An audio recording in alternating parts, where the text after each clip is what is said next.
Content warning.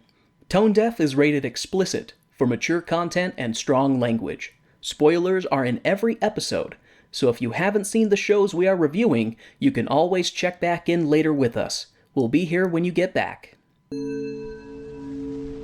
I watched as the movie musical Lamb opened the first of the 7 seals.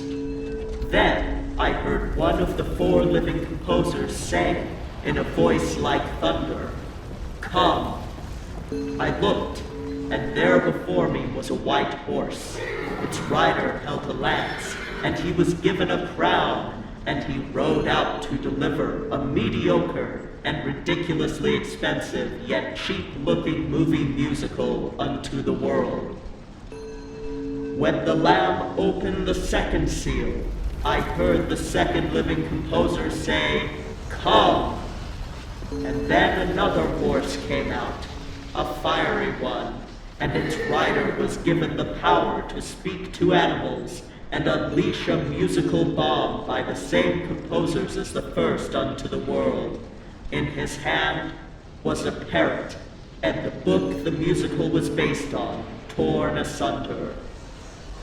When the Lamb opened the 3rd seal, I heard the living composer say, "Come." And there before me was a black horse.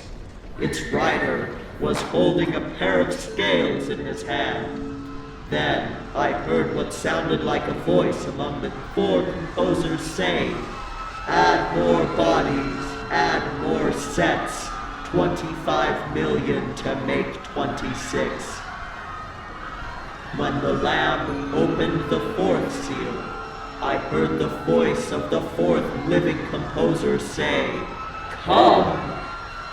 I looked, and there before me was a pale horse. It was the death of the big Hollywood movie musical of the Hays Code era, and it rode out on the horizon, the lost horizon, if you will, taking the roadshow release of movie musicals with it. The Book of Theater Revelation, Chapter 6, verses 1 through 8.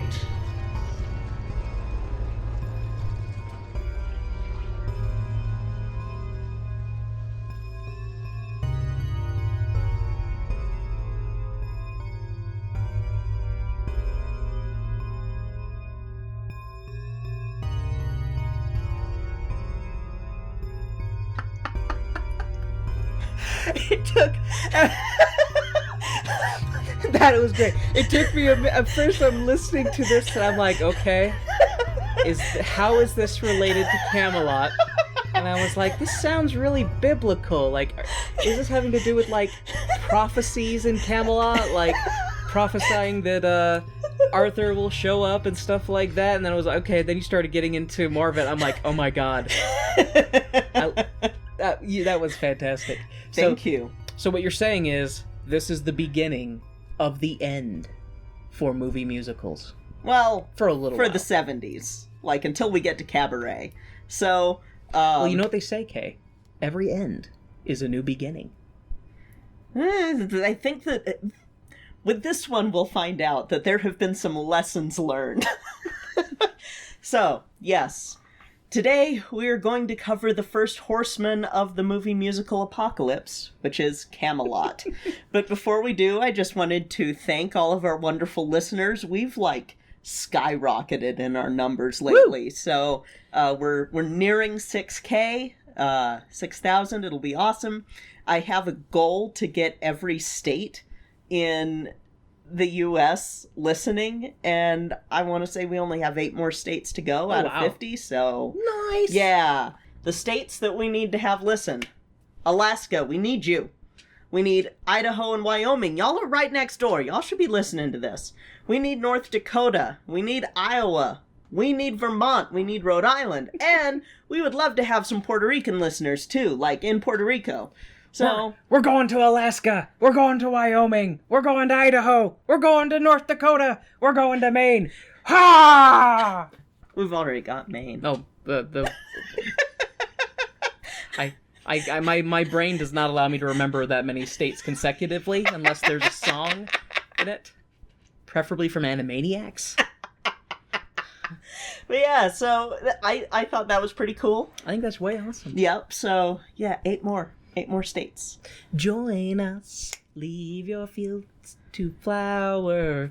Join us, leave your cheese to sour. Join us, those last 8 states. Do. Good job! You got it! Good! You can't see. Y'all can't see the unbridled joy on my face. Kay is beaming, which should give you a idea of how low their standards are for me. So, well, speaking of low standards, let's transition over here to Camelot. Starwipe. So, Camelot is a movie musical based on the stage musical of the same name. The stage musical we're going to cover in another episode because while it's not really the best musical, it's not this. So, quick question. Yes. And you're probably going to get into it, but I just want to ask it up front. Is the movie version so much worse because they change a lot of the stage version? No. So it's just a case of mediocre amplified to be even more mediocre? Yes. In fact, one of the reviews basically says that, like, wow, you took something that wasn't that great and made it worse. Yeah, it's one of those things that from just the get-go where you're talking about it seems like that if you were taking this source material and it wasn't terrible, but it was just average, maybe tweak it a little bit to make it better. Like, things you don't like about it, maybe punch those parts up. Seriously. So this is going to be the first Lerner and Loewe musical that we cover for the Apocalypse series, but this isn't the first one that you've seen. Yeah, I know, because Lerner and Loewe, those, the stars in your eyes as you're hoping. Okay,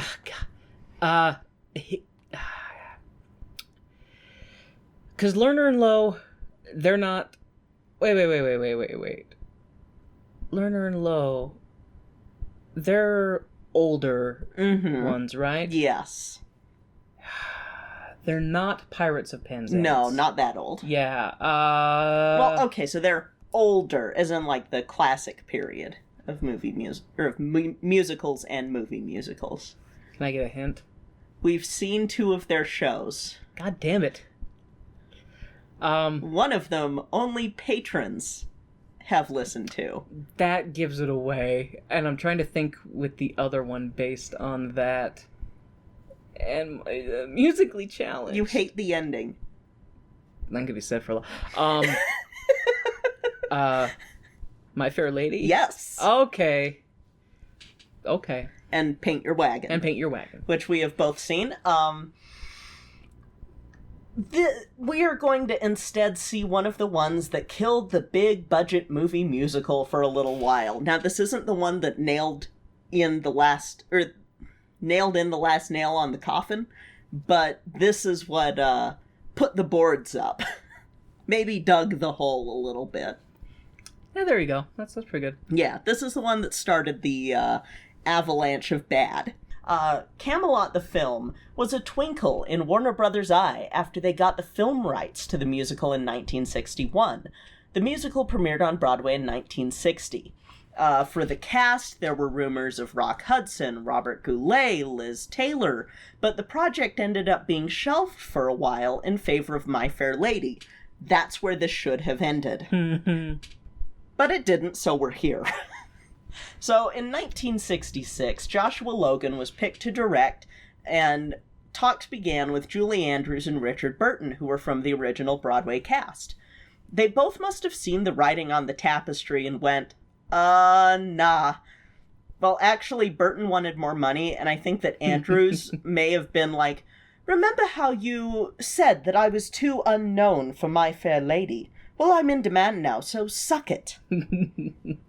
Suck my spotted dick. Oh, God. Just wait.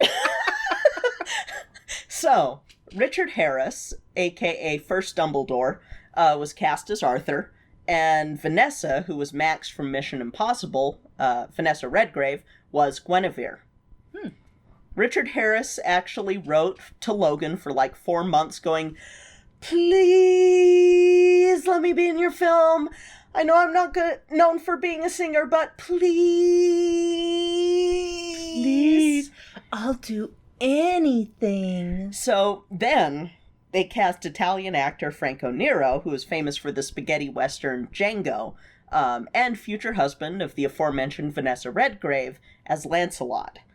At this time, he had a very thick Italian accent, so he had to have vocal coaching, and all of his singing was dubbed over. Hey, it's me, Lancelot. Come here, Guinevere. Let's make a baby and say it's Arthur's. You haven't even seen the show yet. No, but I know the... You know the legend. I know the That's legend. True. So, in fact, most of the cast was not known for singing talents. Why... Only one cast member, David Hemmings, was a trained singer for this musical, but he didn't have any singing lines. The thing... okay, little just... musical theater people can act. Like, that's the thing with musical theater, is that you have to be able to act. At least, you know... There's a reason that triple threats exist. Yeah, exactly. And if you're making a movie musical, it's going to be more about, like, the music and stuff like that. Like, yes, having a good story helps to it, but having good music and good lyrics and good songs is the very most important thing. Exactly. You know, it's what's going to sell soundtracks and whatnot and keep people interested. So it's like, I don't understand this. Let's just get names, you know, maybe just actors. Like get people who are, like, in the stage version or something. Like, Anyway. You're fine. What do I know? I can't even remember the other two Lerner and Lowe shows. So this is not going to be the worst case of having actors that can't sing that we're going to run into in this series. Oh, no. Again, this only dug the hole. So there are going to be a lot of Richard Harris stories from this production that I found on IMDb while looking into the film, and I think I would have torn my hair out with him. One story, he walked onto the set for a scene about Arthur's wedding night completely nude and sporting an erection. So yeah. Yeah, I would have probably... If I had been on the set, it would have been like, put it away or I'm cutting it off. Don't you point that thing at me. It's going away. Did your mother ever tell you it's rude to point? Have fun imagining Dumbledore, like the whole Dumbledore, Snape, Severus Snape, where you have Dumbledore popping up naked every so often. That makes this makes that a lot worse. It's all terrible. It's all terrible. When you put it together like that. It's all terrible, but this is childhood ruining that I just did for all y'all. All y'all millennials and elder millennials. I ruined y'all's childhood. Have fun with that. Dumbledore's dick. Dumbledore. Dumbledore. So, that's not going to be the episode title. That's the original wizard wand. He also hated the love scene between Guinevere and Lancelot and was like, no, get rid of it. It's part of the legend. Yeah, and this is one of the many times that he had to be reminded that A, he didn't write or direct this, and B, he didn't own the studio. So basically, go sit over there. Yeah, basically. Go sit over there. Shut the fuck up, Richard. Shut the fuck up, Dick. All right, so... Here's another story straight from IMDb that's about Harris and his getting around the no alcohol rule on the Warner Brothers studios. Vodka in a water bottle? No, this is more creative. So, Warner Brothers was a dry studio. Drinking buddies, Richard Harris and David Hemmings, smuggled alcohol in a prop van and discarded the empty bottles in some porta potties. One afternoon, Jack L. Warner was showing a group of distinguished Japanese tourists around the studio when one woman rushed to Harris's porta potty. When she opened it, bottles crashed out. Harris grabbed the woman and ran off, leaving Hemmings alone with a very embarrassed Warner. When Harris returned, he ordered the crew to clean up the mess. As he left with his guests, he whispered out of the corner of his mouth to two actors, "This bar is now closed." Oh, man. Which a part of me's like, that's creative, but also, did you not think anyone else was going to open one of those? What? I don't know. If you are accustomed to drinking a lot and are suddenly told that you have to go without it, they're thinking about ways to get around that. It's typical kind of addict mentality. I almost want to cover Holy Grail when we do Spamalot eventually, just because of the story with that, because Graham Chapman went through that on the set. Well, he went through withdrawals. He was going through DTs. Yeah, he was quitting alcohol though, so it wasn't like he was told he couldn't drink. It was not so much he was quitting it. That was what led to him quitting it. He was like, oh crap, oh shit, I have a problem. I love his autobiography. Anyway, that's wrong Camelot. I wish we were covering that one. So, the film is going to take some liberties with the musical. They removed the characters of Morgan Le Fay and Nimue. What? Yeah. Which, they are in the stage version. They are instrumental in the stage version. Are they going to turn Merlin into the fucking villain now? Merlin's barely in it. They have Mordred in it still, but that's it. Mm-hmm. So you said they're taking out Morgana? Morgan Le Fay, yeah. Morgan Le Fay. How can you have Mordred without Morgan? Like, they found a way. So, originally they were going to try and shoot some of the footage on location in some castles in Spain. Spain chosen because the look of the castles were more legendary and fantasy than Gothic or in ruins or too new, according to Logan, who did scout in England and was like, no, they don't fit. Even though it's like, they're fucking English castles, just use them. English castles don't look like English castles on camera. You gotta use Spanish castles. Well, and this is another bit where it's like, this was a sign. The rain in Spain caused the cinematographer lots of pain, and they could only use a half an hour of the footage. So were they filming on the plane? Because I thought the rain in Spain stays mainly on the plane. Well, it caused the cinematographer pain. In his brain? Yep. That's lame. So, it was supposed to be a month-long shoot at that castle, too, and they had a half hour of usable footage. The fuck? Mm-hmm.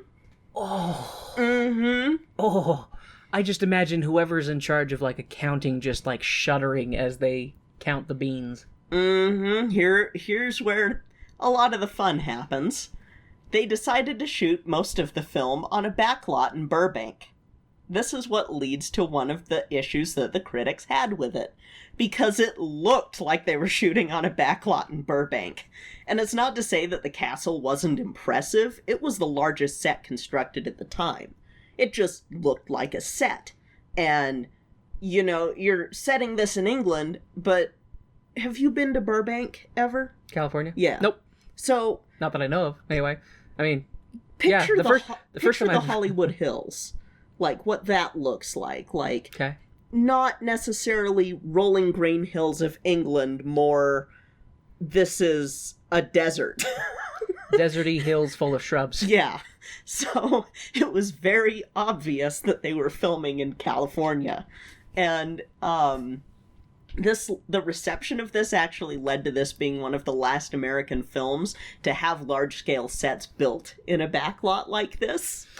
Like, for foreign locations. If it was in America, it's fine, because... So I have to make a joke, because you talking about Burbank decidedly does not look like England. Mm-hmm. I think it's Austin Powers 2. There's a scene where he's driving a sports car along the coast, and he says, you know what's interesting is how northern England looks nothing like Southern California. Because that's where he's driving. I need to watch those. The first one's worth watching. Mm-hmm. The other two, it depends on how much you like the first one. That's fair.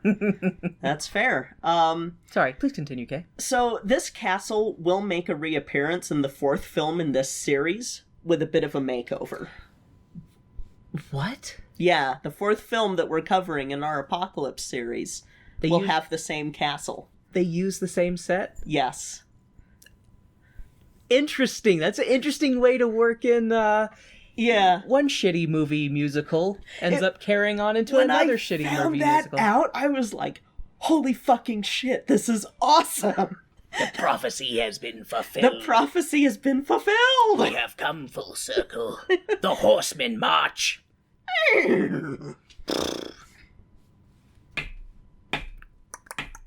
That was me trying to horsepaw. I don't have 2 empty halves of coconut, so otherwise... I don't either. Otherwise, I could do pretty good horse hooves. So the castle is no longer around. It was later torn down, and now it houses an office building. Sadly, not in a castle.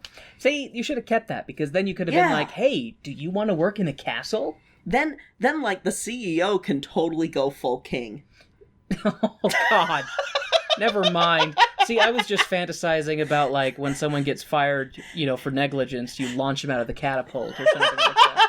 Ooh, launch CEOs out of catapult. I'm okay with that. Oh, yeah. We need more catapults. Mm-hmm. So, the film was released in 1967. First up, we'll talk about the box office. So it was released in 1967, sorry. Mm-hmm. And this will be the same year as the second film that we're going to be covering. So, box office. This did make back the $15 million budget. It earned $31 million total and was the 10th spot in earnings in 1967 with $12 million domestically. They doubled their money? Yeah, they doubled their money, but it was a commercial and critical failure. Reviews basically panned the sets, the quote-unquote singing, the pacing, the length, the girth, everything. Variety... What about the balls while you're at it? The balls were fine. So, Variety did give a positive review, but it was mostly mixed to negative reception critically. On Rotten Tomatoes, it's got a 47%, Oof. with an audience score of 6.2. Whoa! Yeah. So critics liked it significantly more than audiences. Yeah. Wow. 6%. Or 6.2, not, I think the 6.2 score is out of 10. Oh. So it's about...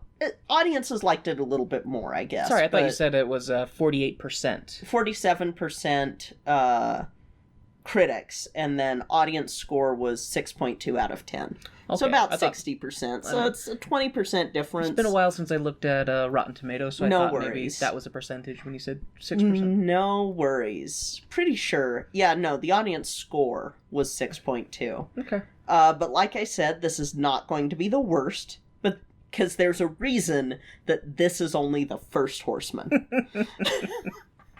And the second Horseman's not going to be as bad as the other two. Oh boy. And the second Horseman you have seen, but it's been a long-ass time.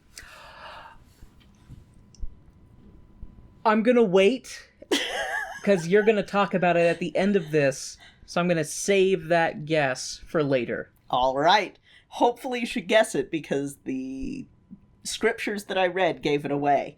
So, let's do one more thing on a little bit, because this is some sandwich stuff. We're going to do some sandwich critiquing by saying that, hey, you won an Academy Award, though. You won Best Score, and Best Costumes, and Best Art Direction. Good job. Yay. I'm only half paying attention, because now my brain is trying to remember what you said with the second seal. Because I'm not good with riddles. I don't like riddles, Kay. You know this. God, I love you. Love you. So, with all that being said, are you prepared for Camelot? Is there a Lady of the Lake? Not in this one. Is Excalibur in the goddamn show? It's mentioned. What do these chodes of the round asshole do? Like, they just sit around the round table and being like, boy, I sure wish we had a conflict. Wouldn't it be great if we had a conflict? Maybe we need a quest. If only there was, like, a cup that had significance. We could go and retrieve it, and then we'd be heroes. How do you guys like this castle? Looks like it's in England, huh? We're in Spain! But not really. Actually, we're in Burbank. Spanish, English castles in California. Like, I think that, if I remember right, Arthur knights Lancelot with Excalibur, but that's it. Like, there's no retrieving it. There's no... All right, well, let's go watch the King of the Britons. Your uncle would probably fucking hate this movie. Probably.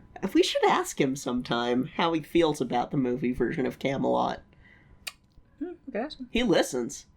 Hey, Warren's uncle. Because I'm not going to out your name on here. What you think of Camelot? See, and I don't know. The movie, not the stage play. I don't know. We'll have to wait and see. Stage play at least has Morgan. You take such a good source material like Camelot and Arthur and the Knights of the Round Table, and then you remove like a lot of the interesting stuff, and then we're left with this show, who is a harbinger of horrible things to come. Mm-hmm. Let's go.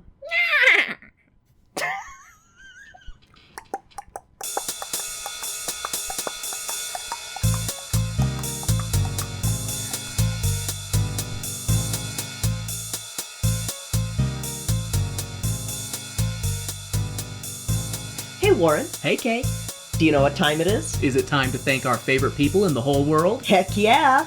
Today, we would like to thank our stage crew sponsor, Jasmine Wu. And our producer circle sponsors, Bianucci, Reagan, and Taylor Brandt. Thank you all so much for your support of our show. We truly appreciate it. Hey there, everybody. Welcome to Up All Night, an Are You Afraid of the Dark podcast.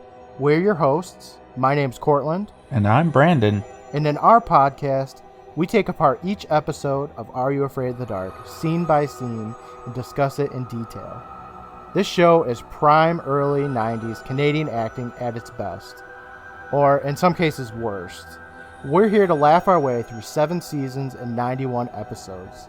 So whether you're a fan of the show... Think with a verb. That's hard dough. No mister. Accent on the dough. Hi, Andy. Won't you come play with me? Hey, we're just having a goof. Or experiencing it for the first time. We know there's nothing better than staying up all night with a scary story.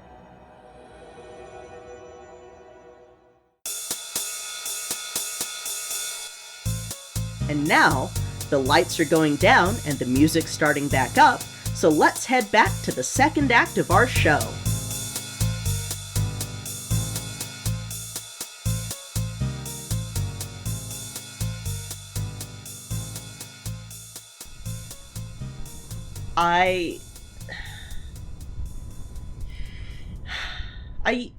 I think I still like musical theater. I think I still like movie musicals. But I still love you, but I'm not sure I like you very much right now. I don't like myself right now either. That was horrible. It especially is hard because I really like the King Arthur mythos, granted that it varies depending on who's telling the story, but I tend to like that tale.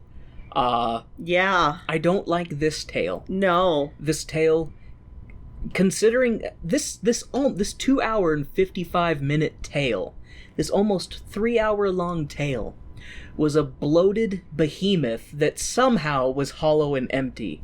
Like, yeah. Considering how much of the Arthur stuff they took out, they sure did pump it full of a lot of filler. Yeah, and it wasn't good. No. Like, there was nothing good. There are a couple... Okay, in all fairness, there are a couple parts that I thought the acting was pretty good. Yeah, but... And that is really the only thing that I will say for this show, considering that it's a musical. I didn't care for any music, any songs. Sets were fine, I guess.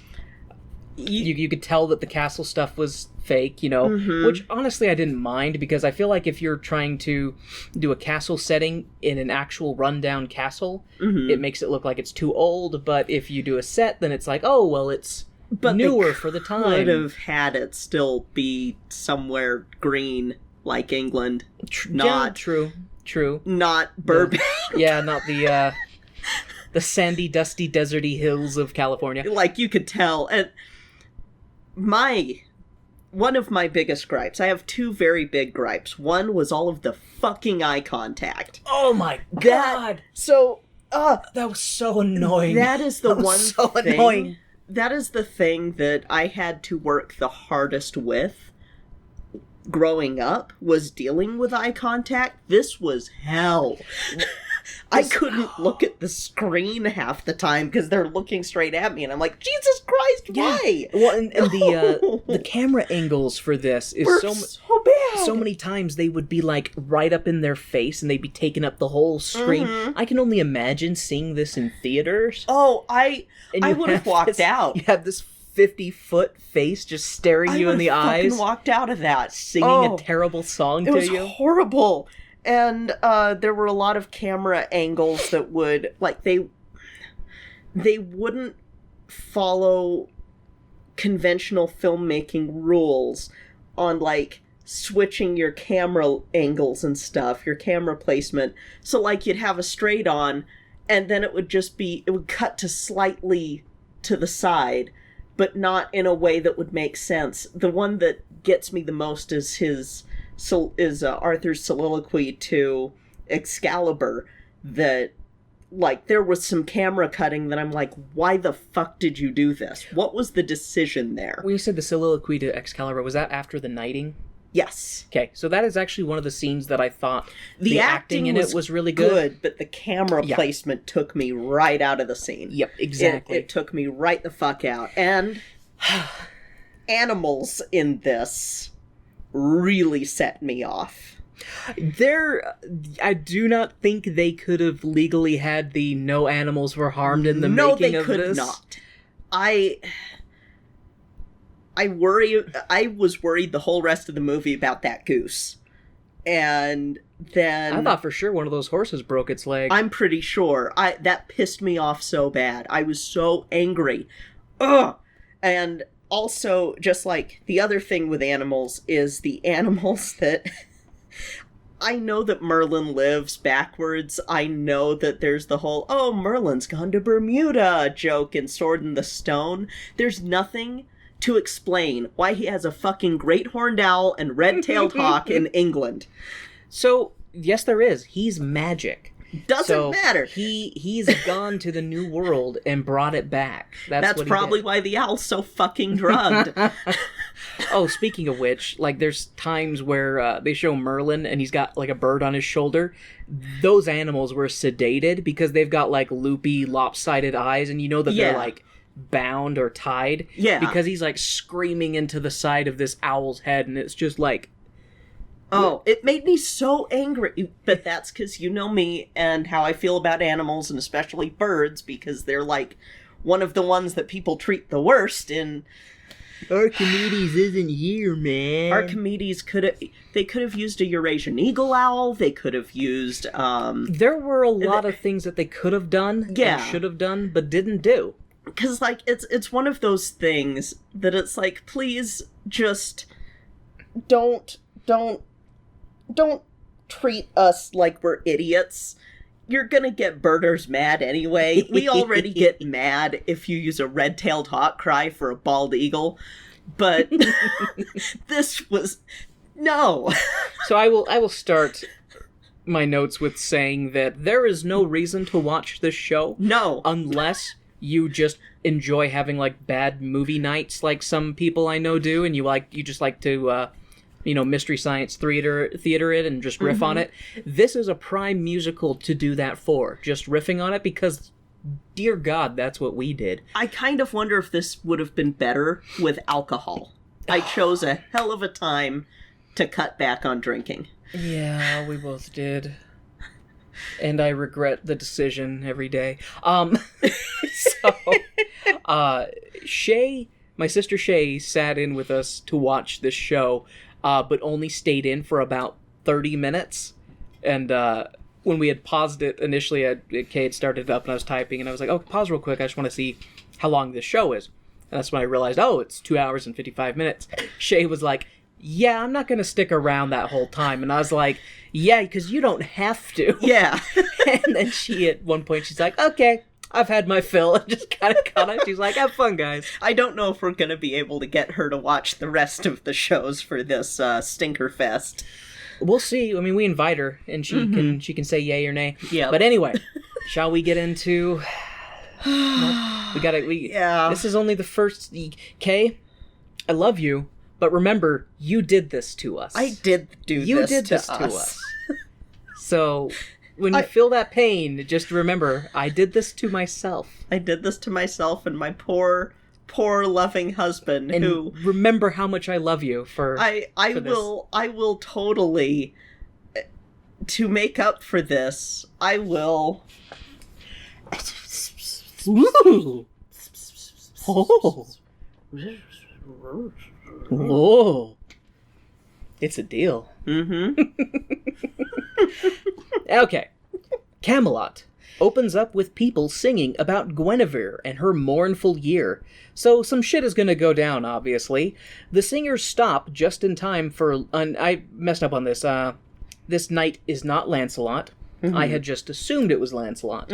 So the singers stop just in time for a random knight to bitch at Arthur about waiting to attack. Apparently they're prepping for attack and Arthur is waiting until dawn. This random knight, on the other hand, is a true and honorable warrior and wants to slaughter these people in their sleep. Arthur tells this knight to sit on a pike, and the knight slinks away. Arthur starts to talk to... Merlin's ghost? He does these things where he'll just, like, look up at the sky and start yelling at Merlin. Kind of reminds me of John Adams yelling at God in 1776. But John Adams yelling at God was more entertaining than this. Ah, that's fair. One thing that was interesting with Merlin in this is they gave him these reflective contact lenses, and Kay had mentioned that was like the first time they'd ever used them. And when you see Merlin, he doesn't ever blink, and I feel like his eyes are screaming at him because he looks like they're filled with tears. So I think that probably before they started shooting, they would go over to him, dump a ton of eye solution in his eyes so his eyes didn't feel too irritated. Then he'd do his whole line. Because, you know, of course, again, they're doing it, like, right in his face. Like they do with all these other characters. So you can see his cool, reflective eyes. But I'm sure he's just like, I can't blink, this hurts, dear God, call cut. Anyway, he's talking to Merlin's ghost. A disembodied Merlin asks Arthur why... Merlin's ghost. I don't know. Disembodied Merlin, I guess. Arthur asks, why is Jenny in that castle? Why? Why? Arthur then is like, if I was not supposed to love Jenny, then I should not have been born. Merlin pops out of a tree and is like, think back. He does. Arthur is like yelling at Merlin in the sky, and all of a sudden the camera pans to this tree, and then it lights up, and Merlin is like coming out of the trunk of the tree. Yeah. So Merlin pops out, and he's like, think back, Arthur. Arthur thinks back to when he was a small boy and met Merlin for the very first time. Merlin gives Arthur a cute nickname of Wart, and Arthur muses drunkenly like, ha ha ha, you called me Wart. Merlin then loses his shit and throws his birds. No, now you've gone too far back. Go back to when you first met that tart Guinevere. Arthur time travels as only a main character in a musical can. And suddenly we find ourselves in a winter wonderland. Deep snow packed high on all sides, and icicles clinging to the trees. Arthur does that thing that bad musicals do and sing badly into the camera. Some song about asking what's going on in the castle or something. Shay called it basically William Shatnering. Yeah, Kay said this. Shay said that it reminded her a lot of William Shatner's rendition of Rocket Man. Yeah, because it was that thing is just kind of speak singing. Yeah, where you're it was so bad. Anyway, he's doing it poorly. It's poorly sung, and and I have it in here. My sister joked that it reminded her of William Shatner's rendition of Rocket Man, and to that I say, pretty much. Mm-hmm. The camera moves away from Arthur and to Guinevere, who is riding in a carriage and lamenting to her maid that she's at the height of her seductiveness, but now she's getting married and she can't flirt with all the cute boys anymore. No one has it harder than her. Anyways, the caravan that they're all in comes to a stop as people are yelling, "Hey, I need this!" and "Hey, move out of my way!" And Guinevere asks her maid for some tea. Guinevere takes that moment to slip away. Guinevere slips away and runs into the forest. She runs and runs until she falls to her knees and prays to Saint Genevieve? Yes. Is that who it was? Saint Genevieve. Who? Okay, I don't know who that is, but that's okay. We could ask Mama Kay later. Catholic, I assume? Yes. Okay. They're Anyway. the ones who did the saints. Oh. Are they the only ones who did the saints? I mean, Mormon Church kind of has them, but not in the same way. Okay. They're not intercessors with the Mormon Church. I should not have asked because I don't really care that much. So. Anyways, so she falls to her knees and prays to Saint Genevieve. All about this terrible arranged marriage garbage that's happening to her. And which, I mean, I do agree, arranged marriages do suck and they're all political, and it does suck to be this woman having to go be in an arranged marriage with someone she's never met. But at the same time, it's like, you know, you're going to be a queen. You know what you're not going to be? A dirt poor farmer who's got to be worried about bandits and marauders and dying of not having clean drinking water, shit like that. Anyways, Guinevere happens to be praying at the base of the tree that Arthur Wart is skulking in. Arthur Wart leans and stretches, trying to get an eyeful of the young woman. Arthur Wart leans too far, and snap goes the branch, holding his footing, and Arthur Wart falls to the ground. Guinevere is concerned, understandably, and hides in the crevice of a tree like, oh no, you're gonna take me, throw me over your shoulder and carry me away to do all sorts of horrible things. No, I won't. I would never do something so terrible, Arthur says. Guinevere turns around and is like, why not? Do you find me ugly? To which Kay, Shay, and myself collectively sigh. Yep. That just... Yep.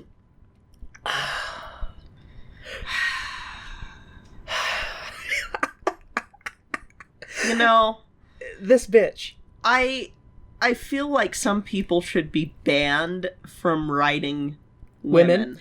Oh, the women portrayed in this are so terrible. Yeah, this and is also, some of the worst I've ever seen.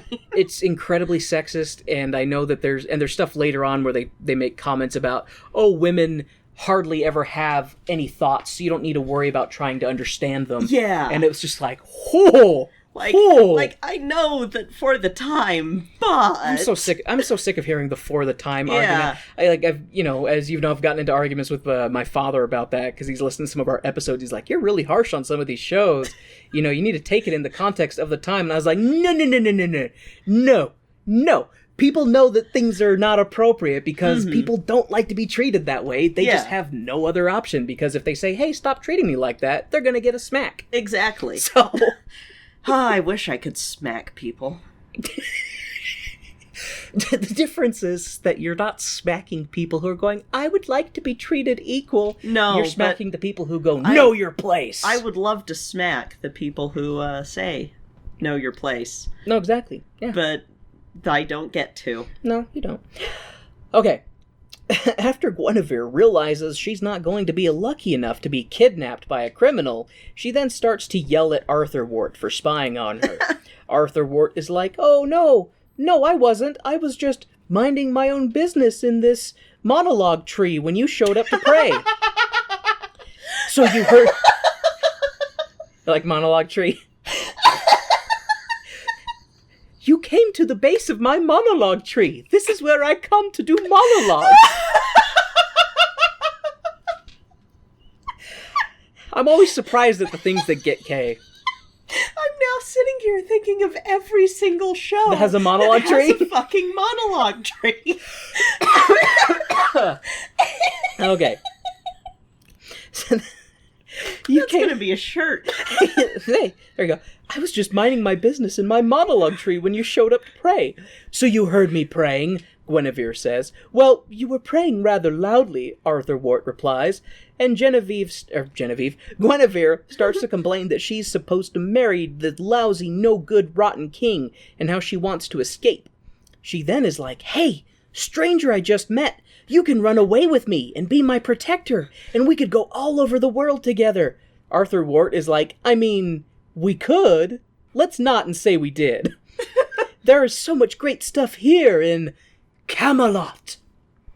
Arthur Wart then is like, spring is perfect, summer is never hot, and winter departs on time. Oh, and of course the autumn leaves clean themselves up. At night, of course.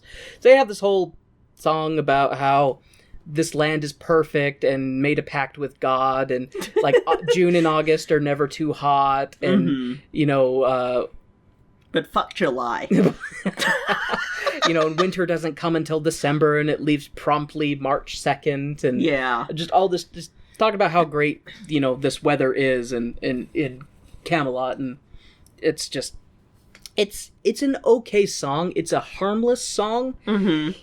I could actually kind of see maybe a younger performer using it as like an audition song. Yes, and it does get used that way. I mean, like, out of all the songs in this, that might be the one that I'm like, okay, this sticks in my head the most. This isn't weird.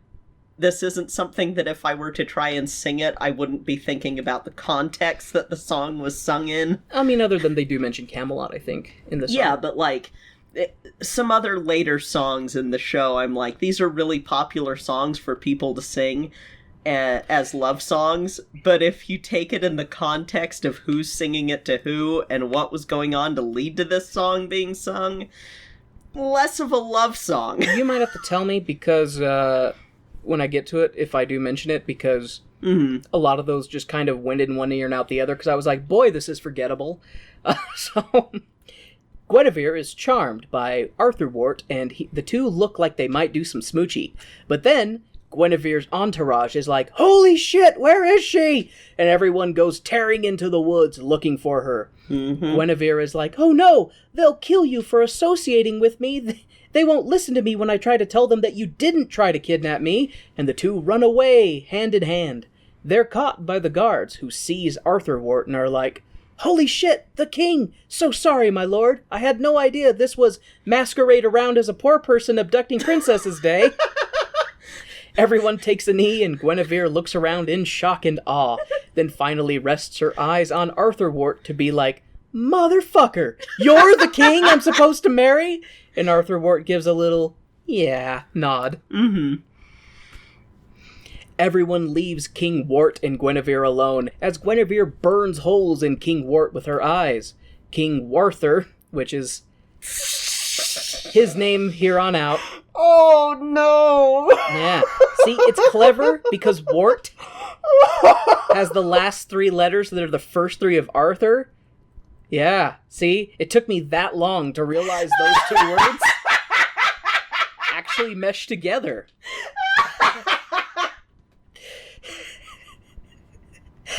King Warther gives her his life story. I was a poor boy with no family. I was a squire to a knight wannabe. I was a poor boy with no family. I was a squire to a knight wannabe. Thank you. God, I love you. Okay.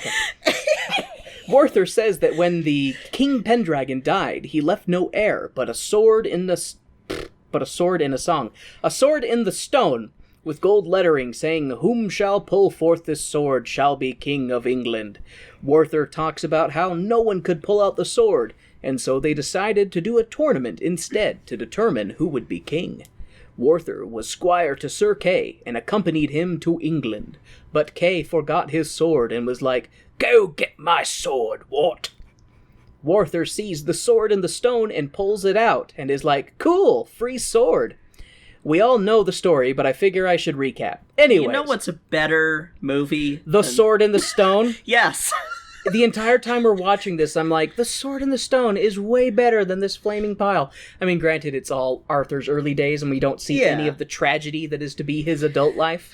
Man, though, like, I'm sitting here going, that whole scene...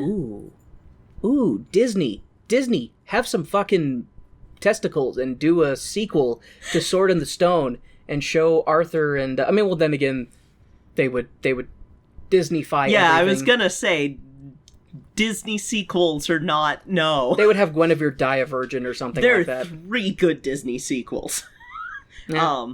Anyway, sorry. But I was saying, this whole scene was a definite show don't tell. Yes. That was like the prime example of why that's important, because this scene was so boring. And I had to laugh because at one point he closes his eyes and he's pretending to pull the sword out, and I'm like, this could have been the point for Guinevere to turn around and walk away, because that's what I would have done. I would have been like, you know what? Yeah, we could have not worth it. We could have just gotten some flashback snippets of Arthur as a kid, but especially because they had a kid Arthur on hand. Yeah, they had a kid Arthur, and you only see him for the one moment for Merlin to be like, "No, you went too far back." 2 moments. Okay, but twice, still. but the exact same moment where he's talking to Merlin, and Merlin sees him as both adult and child. It's just like, yeah. Okay. Anyways, Guinevere is like, okay, I'll be your queen, and we see the two walking through candlelight and get married.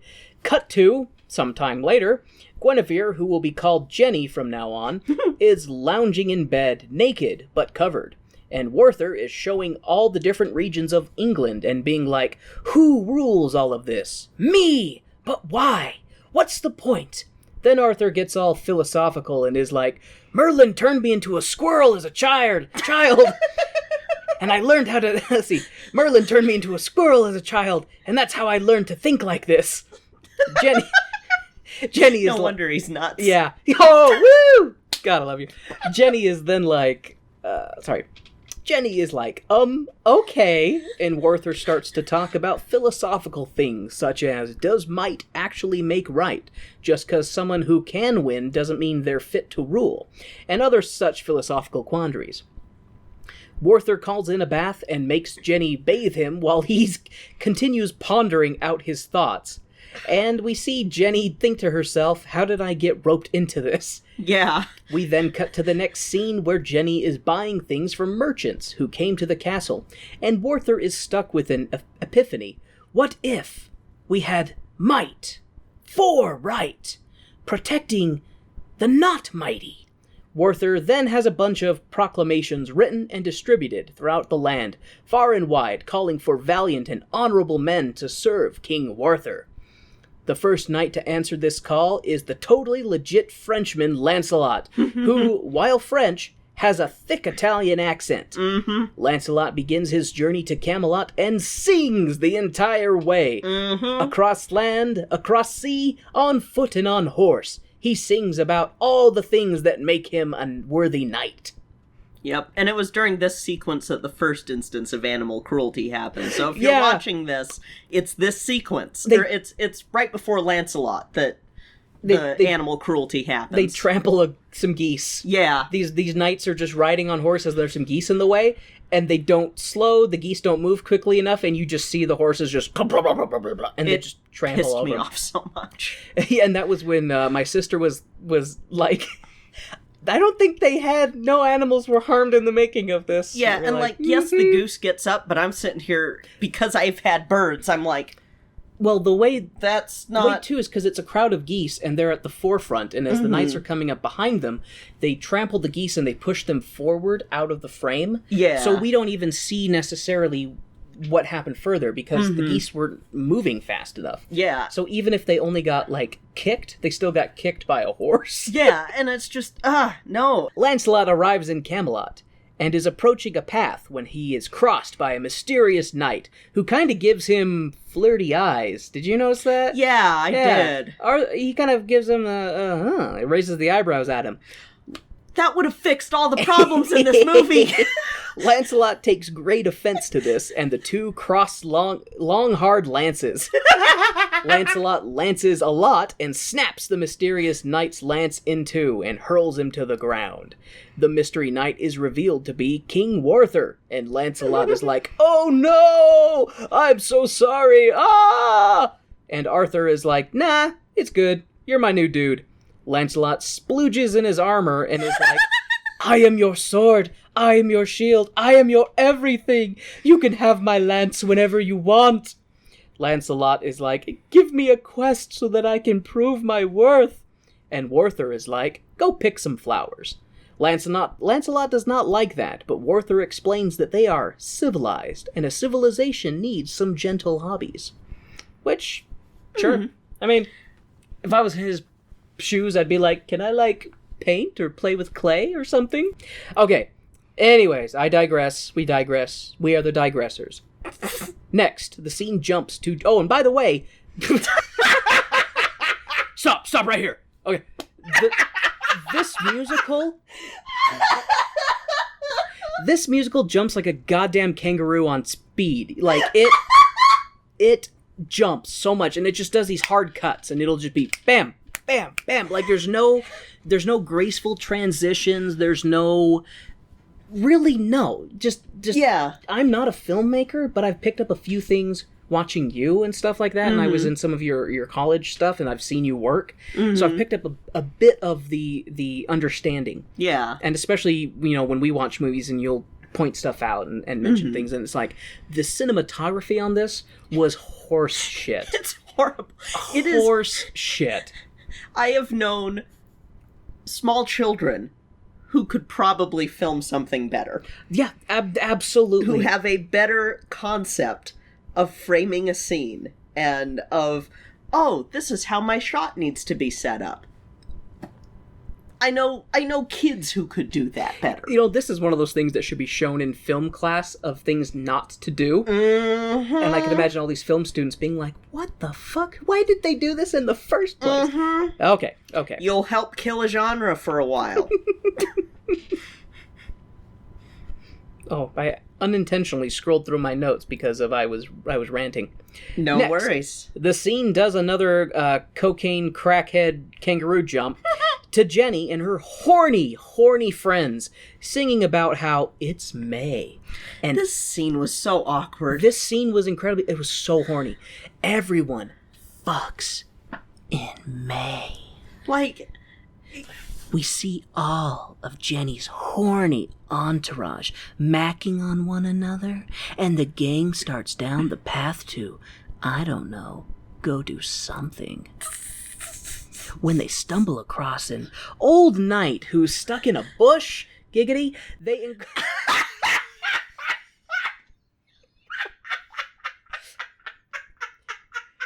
This knight's trying...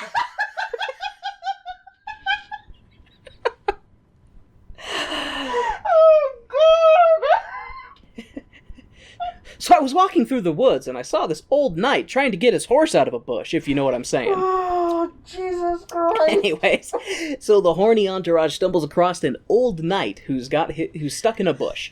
They inquire who he is, and he's like, I'm king of... I forgot. And I was going... somewhere. Jenny goes up to him and is like, hello. The man asks if she knows a lad named Wart. Jenny tells him, Wart is my husband, and he's king. The man, Pellinor, is very happy, and Jenny invites him to the castle. Jenny has one of her horny followers take Pelly to the castle, and the rest go frolicking in the field to eat lunch. So that whole scene is another issue that we have with the whole, here I am relationship counseling for Arthur, Lance, and Jenny. So... Arthur is not spending enough time, obviously, fulfilling his wife's sexual needs. No, he's not. He needs to, have an honest conversation with her about that, because she has needs, he's not fulfilling them. And they need to converse about this, and maybe that would have kept her from wanting to go towards Lancelot. Maybe... they need to talk about, hey, is there an issue going on? Maybe there's something medical going on that Arthur needs to deal with, You know what the thing is? If I had to guess, Arthur is a chivalrous gentleman. He has never been anything other than that towards any woman in this entire show. And his wife, I don't think, is actually attracted to Arthur. And she's so incredibly horny, but she doesn't, take her husband Yeah. into the bedchamber and ride his longsword, you know? Yeah. She just doesn't. She just frolics with her entourage and gets horny in a field. Especially because, like, we find out that Arthur fucks. We find out he fucks, he just doesn't fuck Jenny. I think that, well, I mean, they must have, because they do talk about later how the fact they haven't conceived a child. Yeah, and they obviously consummated their marriage, but, like, we know that Arthur fucks. That Arthur can fuck, likes to fuck. Stay home. Fuck? I fuck? Stay home and fuck Jenny We for a while. fuck. Just fuck her until she's happy, and then you can go and do your king shit. I can frolic in Cupid's field. Anyway, that's just that scene. It was so awkward because it was like, it was. I get weirded out with scenes that are like that, where they're just so outrageously horny. Mm-hmm. It was an awkward thing. I kept expecting the entourage to do stuff to Jenny, because here she is surrounded by all these horny people who are going at it with one another, and she just has these horny looks on her face, and she's just like touching her face and got these big smiles like, oh. And the camera right up here, and it's right up on her face, and she talks about that she's having, you know, I can't remember the phrasing she uses, but she basically says that she's having thoughts. Yeah. You know, and implying that she's having horny thoughts. Yeah, and it's like, okay, then you and Arthur need to have a talk, an honest talk. Arthur, I need to ride your sword. Really? I didn't realize. Arthur, I need to ride it every night. Oh, okay, yeah, sure. Like, you know, I mean, sure, there probably is a lack of Jenny making her desires not obvious, but known. Like, she doesn't make them known to him, but she makes them known to every other fucking person. Like, that is a very good point. Which kind of leads me to the thought that she's not actually attracted to him. It was an arranged. Must not be. It was an arranged marriage, and she was like, "Well, yeah, at least he's nice to me." God, it's so weird. Anyways, Jenny and her entourage sneak off to a field to eat lunch. Ugh. Eat something, that's for sure. And they stumble across Werther and... haven't washed in months. And they stumble across Werther and Lancelot picking flowers. Aww. Yeah. Werther introduces Lancelot to the queen, and she immediately does not like him. Lancelot talks about how pure he is, and how he and Werther are creating a knight training class. And Lancelot is like, not just anyone can be a knight, they must have certain physical standard and moral standard. Jenny doesn't like how cocky Lancelot is, even though he constantly humble brags. Oh no, I would never hold others to my standard. My standard is for me alone. No one else can handle my standard. Later on, Jenny wants to handle his standard a lot. Jenny Jenny keeps poking at Lancelot, asking if he's ever been defeated or if he thinks he ever will be. Lancelot says no and no. Jenny gets even colder. Werther sees that it's time to exit stage left, pursued by a Lancelot, and the two new besties leave. As Werther leaves with his new dude bro, Jenny asks one of her entourage when the next tournament is, and who their best jousters are. Jenny then hatches a plan to knock Lancelot off his high horse. Jenny then goes to her three best knights and is like, I can't have you escort me to the ball/fair/court because there's a new super strong knight in town. All of her knights are like, let me at him, I'll defeat him, I'll prove my worth to you. And Jenny's devilish plan to defeat Lancelot is set in motion. You know, they really whore up Jenny in this. You right? They really do. And really? I think part of that might be because it goes into the broader scope of what we were talking about in the show, that they really portray women poorly. They really do. You know, just empty-headed, you know, they even say that women don't think, you know, and just, oh, you're just a silly, they really they really amp up the sexism.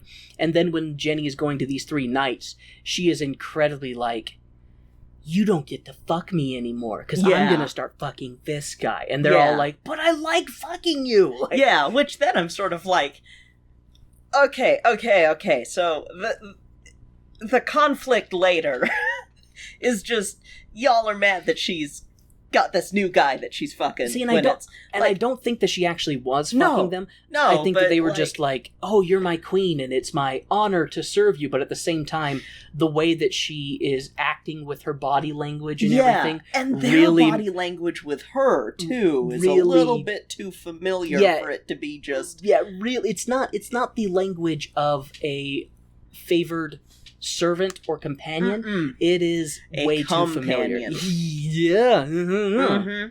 And it's one of those things where the way that they wrote her is, it's that whole, this person is too stupid but also smart enough to be deceitful. Be manipulated.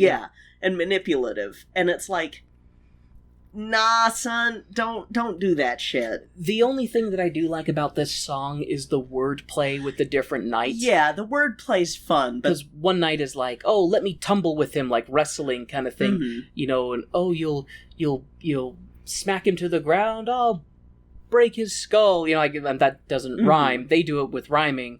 Yeah. But it goes between, you know, they're comparing, like, oh, I'll beat him in wrestling, and then another guy's like, oh, I'll beat him with a spear. Oh, this other guy, oh, I'll beat him with jousting. Yeah. You know, so they're all saying the same thing, but in 3 different ways. And with rhyming in it, because musical. And, like, they could have directed this differently, too, to make it not so...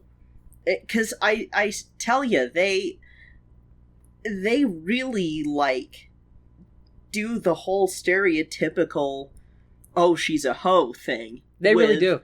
With Guinevere, and it's kind of like, you could have directed this scene, had the same lyrics, had everything the same, and just had it be more, oh, well, you know, you were going to take me, but... I think it kind of, God damn it, I hate to say this, in the sense of, it's not an excuse, but as a product of its time, it is very much in the vein of women corrupt men kind of thing. Like, a good man will be corrupted by a woman. Women are always the problem. That kind of the thing with it. Anyways, so the plan to beat Lancelot is set into motion.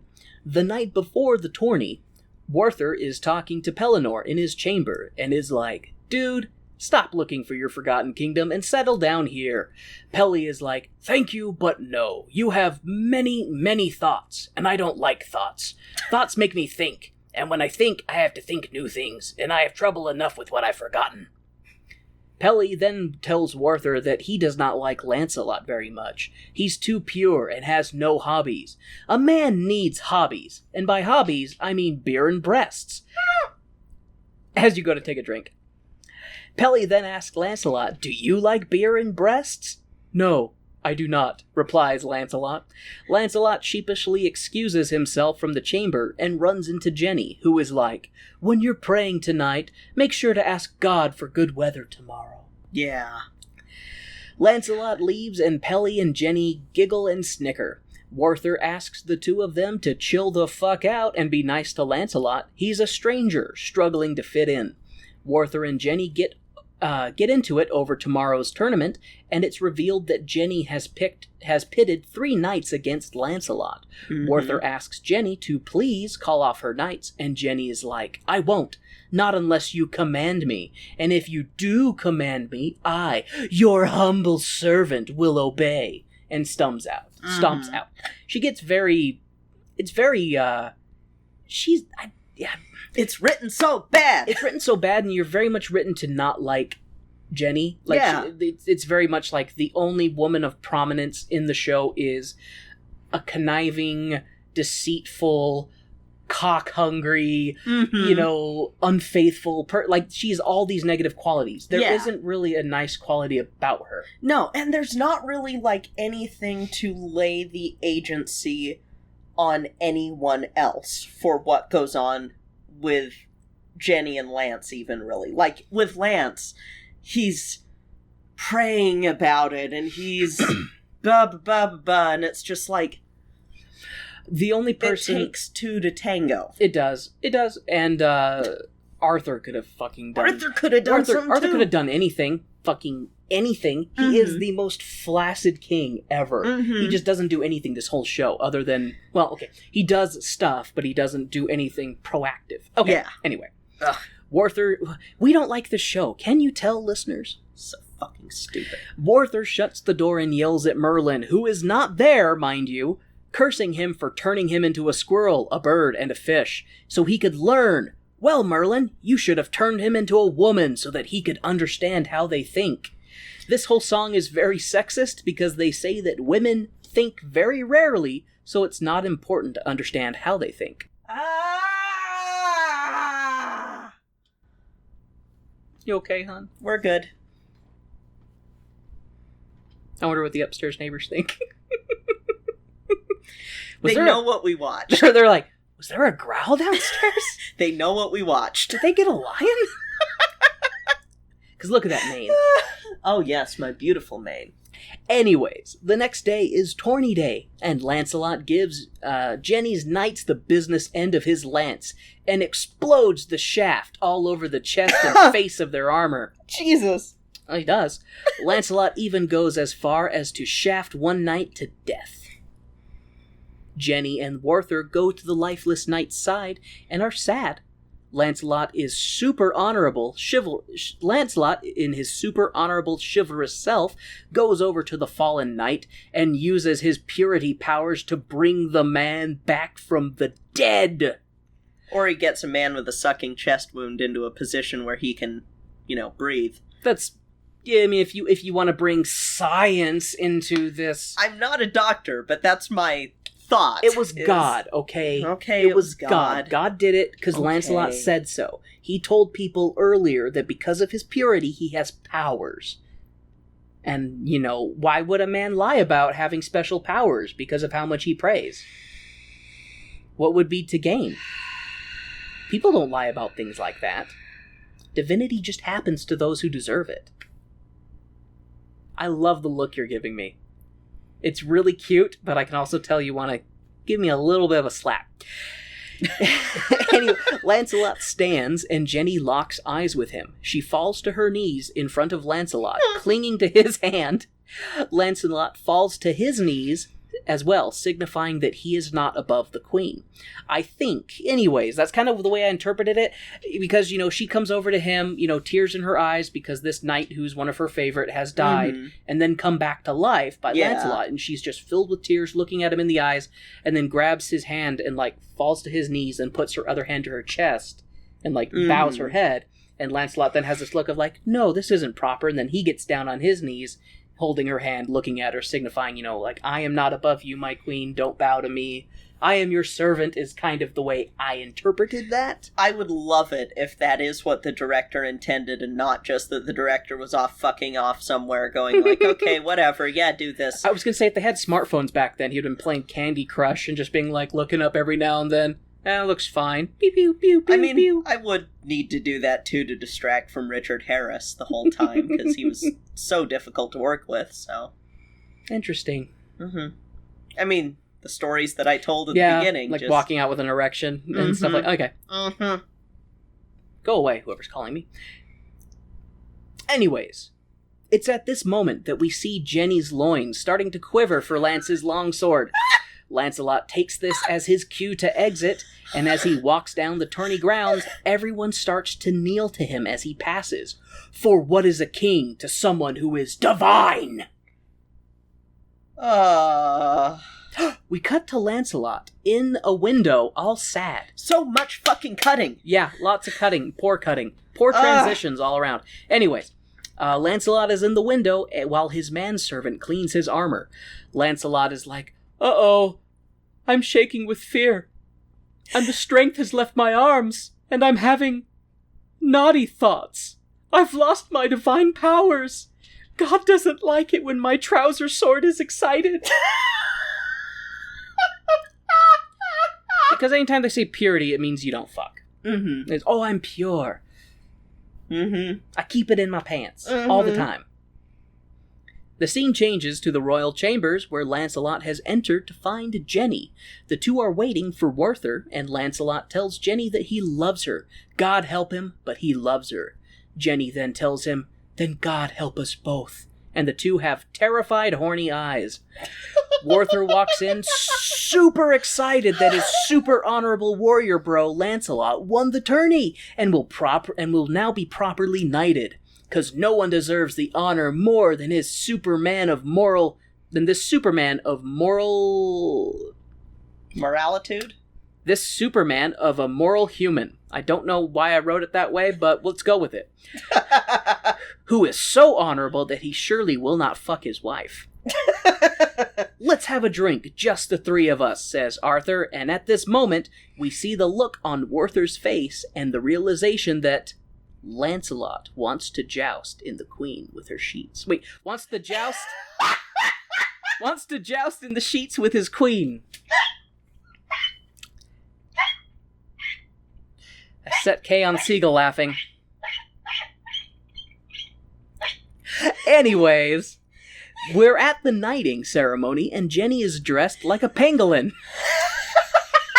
Kay's joke, not mine. Thank you for keeping that. Kay's joke, not mine, but it was good, so I'm putting it in my notes. She did. She looked like a fucking She pangolin. did. And I told Kay, I don't know if any of our listeners out there were of the age group to watch the live-action He-Man movie that came out in, like, the late 80s, Masters of the Universe, but she looks a lot like the sorceress in that, and just the way she has, like, this headdress that very much looks like the beak of a bird.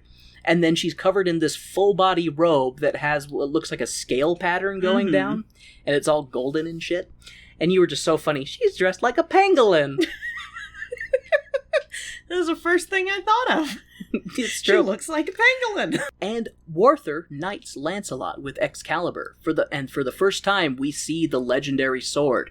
By the way, it is less than impressive. Anyways, Lance's conscience is obvious, and he leaves as soon as he's knighted. The guilt all over his face. Werther exits as well, holding Excalibur like a baby.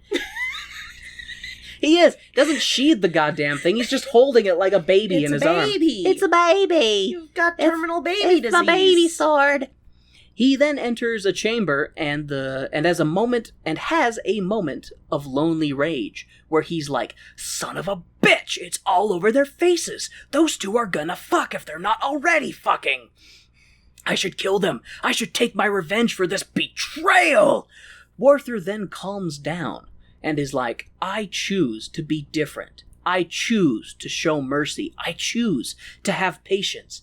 I am King Werther. I am a new kind of king. We then see all the knights gather around the round table, and it's kind of where scene 1 or act 1 would end. Yeah. And that scene, I was going to say, is a really good acting part. Yes. On Richard Harris. Just where he's because he's keeping his shit together during the knighting ceremony, but he just sees the guilt all over Lancelot's face. And then as he's leaving, he just has this moment of rage, and he's like, I should kill them. It would be just, it would be, I have the right to it. They've betrayed me. I could kill them. And he's holding like the sword, like he's ready to swing. And then he just has this, no, like yeah. I do applaud Arthur for trying to be a more benevolent, merciful king. However, he is incredibly limp dick, and he allows a whole lot of terrible shit to transpire when he could have taken action and stopped it. Yes, and it's absolutely. It's like, dude, it's cool you want to like have laws and have like a court system so that people can't just make random accusations. This we get into this later, listeners. Yes. But I'm going to rant about it now. But he allows so much terrible shit to happen just because he's like, yeah, I know that's going on. Yeah. I'm not doing anything. Yeah, I know that's going on. Yeah, I know. Just like, are you a Buddhist? Are you just removing yourself from the situation and just letting life play out? Because that's a shitty position to have when you're a ruler. But what were you going to say, my darling? The way that he's letting shit go on that he knows about reminds me of a certain someone, but that's all I'm going to say. But no, like, especially because by this point, Jenny and Lance haven't done shit. No, they have not. He could have said, hey, so I know that this is going on. It can't. Don't have this happen. Jenny, what do you need me to do? Yeah, that's the thing, is he wants to be this, more sensitive, patient, kinder, merciful king, but he doesn't want to, like, talk. Yeah. He doesn't want to, like, do much of anything other, and so it's incredibly frustrating that you see him making these great strides in societal means and legal means, but then he does fucking nothing everywhere else. They could have gone with a better Lerner and Lowe movie. Paint Your Wagon. They solved that issue a little bit. Kay, are you trying to tell me something? No. Do we need to bring another person into this relationship? God, no. Okay. I'm just saying, like, because I know that there are poly people that exist. I have a lot of friends who are poly, who, while I am very fiercely monogamous, I'm like, yeah, you do you, as long as y'all are consenting, you can do whatever the fuck you want. Mm-hmm. Just don't bring me into it, because I'm not gonna. One's enough for me. But, like, yay! With Guinevere, if she loved both, then this should have been a conversation. Kind of like in Paint Your Wagon, which does this better. It does this sort of stuff better. Even though it's kind of the less regarded of the Lerner and Lowe movie musicals, because, oh, well, it's not My Fair Lady, or, well, the singing isn't perfect. It's like, yeah, but this one had... Paint Your Wagon had charm. Mm-hmm. Paint Your Wagon was fun. This is just dumb. This is dumb. This is... dumb. It's dumb, and I hate it. But yeah, no, you have nothing to worry about.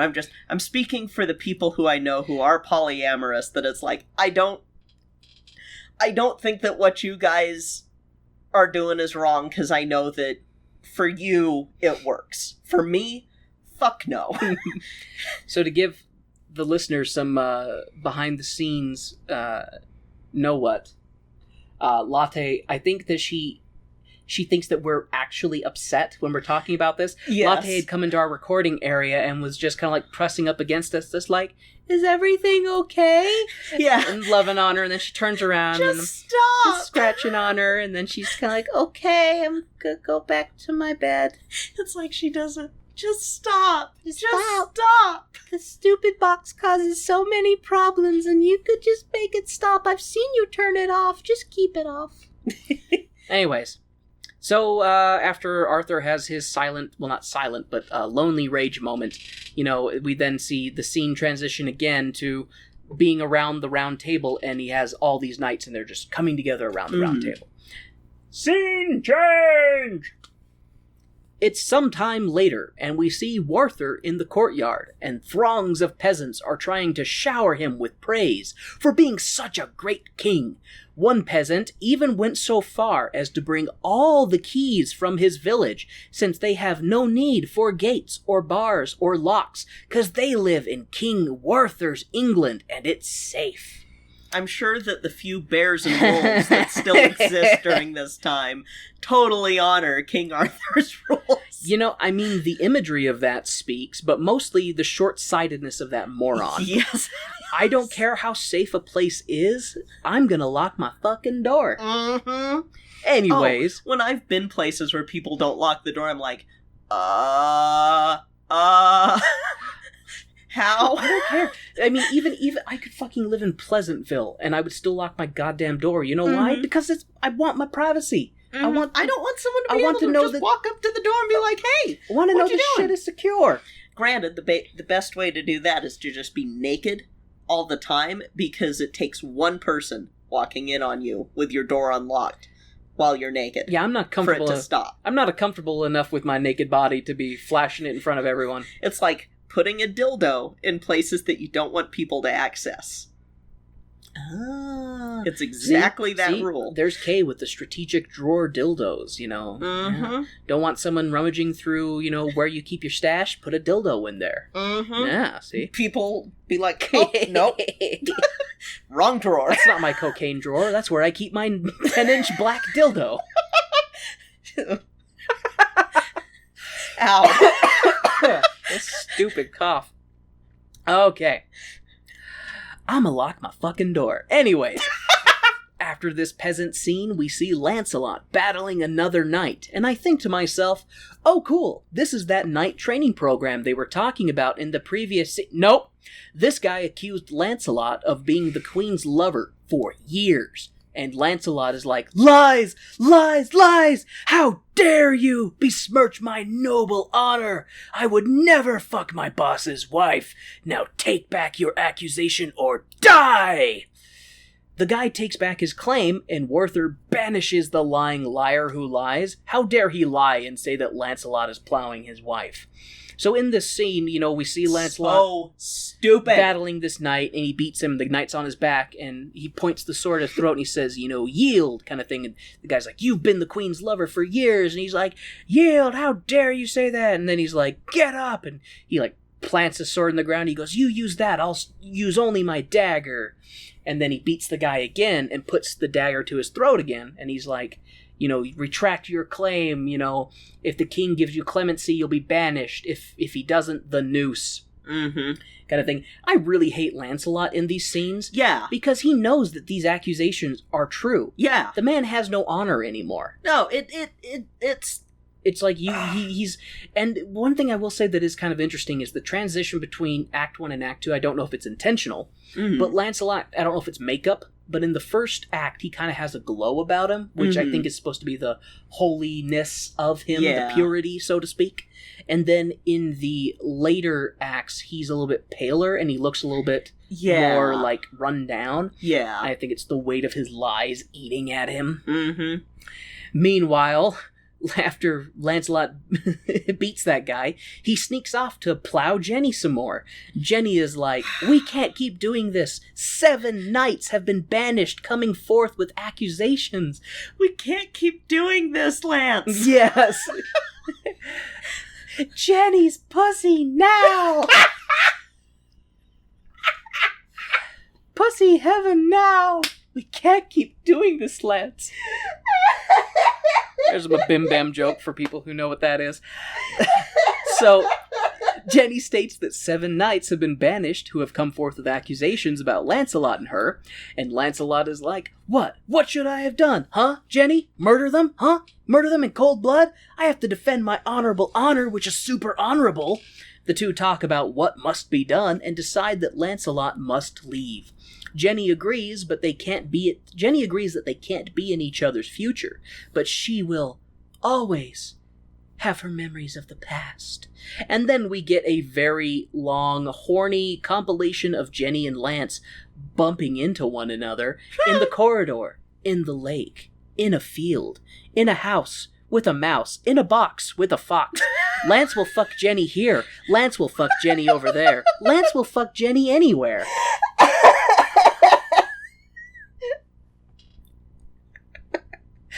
And this is one of the songs that was like a it's supposed to be a romance song? Yeah, and I'm kind of like, this song is, if you know the context in the show, it's like when Carol Baskin's husband was singing that to her in Tiger King, I was just like, oh. It's kind of like when you went to a wedding and they had Hit Me With Your Best Shot. They had me sing Hit Me With Your Best Shot, and it's like, this isn't a wedding song. You sure about that? You sure? Anyways, after the banging flashback ends, we see Pellinor coming into the throne room to be like, Werther, a bitter truth needs a true friend to give you the medicine. Lancelot and Guinevere have betrayed you. Werther is like, you bastard! Take that back or I'll kill you! Pellinor sputters and is like, and Arthur calls the guards. Pelly is like, wait! I must have been mistaken. Werther is like, psych! Under this new law and order thing I'm trying, you would have had to bring forth evidence to make an accusation, and you could not have been punished for doing so. However, hearsay is not evidence. Even though Arthur knows that Lancelot's fucking his wife. Stupid! Every single time someone tries to tell him that Lancelot is plowing his wife, Arthur is just like, do you have evidence? Like, basically he's just like, yeah, I know, but I haven't found any stains anywhere, and nobody's caught the two of them, like, so I don't have any evidence. I know that it's going on, but I don't have any evidence. What am I to do? I'm only the king. It's like... Arthur did this to himself. Very much so. Very clever, your majesty, says a little weaselly shit who enters the chamber. Mordred is his name, and he's the bastard son of Werther with Queen Morgan, who apparently banged Werther years ago off camera. Werther is like, yeah, I did fuck your mother. I guess you are my son. You should stay here and become a knight. Mordred is like, I'm kind of a weaselly fuck. I can't be a big, brutish brawler. Werther is like, true, but stay anyways. They cast the most weaselly fucking person. They did. They cast the... If you were to picture in your mind someone who is a backstabbing liar, like he's the little... For Game of Thrones fans, and I've not seen the show, I've only read the books, but he's the little finger of this show. That's what he is. And he's got like this pencil-thin mustache and this really weird mop top and this scraggly beard that's worse than mine. And he just has these rat eyes. The actor did a really good job, actually. Mm-hmm. I'd say he's probably one of my favorite actors. No, he was really good. Because he's probably the nicest guy in the world, but he played being such a weaselly fuck so well. Mm-hmm. Anyways. Yeah, I fucked your mom. Yeah, you can stay. I guess you're my son, you should become a knight. Werther's like, true, but stay anyways. And don't call me dad until you've earned the right, you weaselly fuck. Werther exits the chamber, and Mordred runs up and sits on the throne and is like, this is mine, I want to sit here. And the scene ends. So we get the obvious implication that he has his eyes on being king. Because he does have a blood claim. Yep.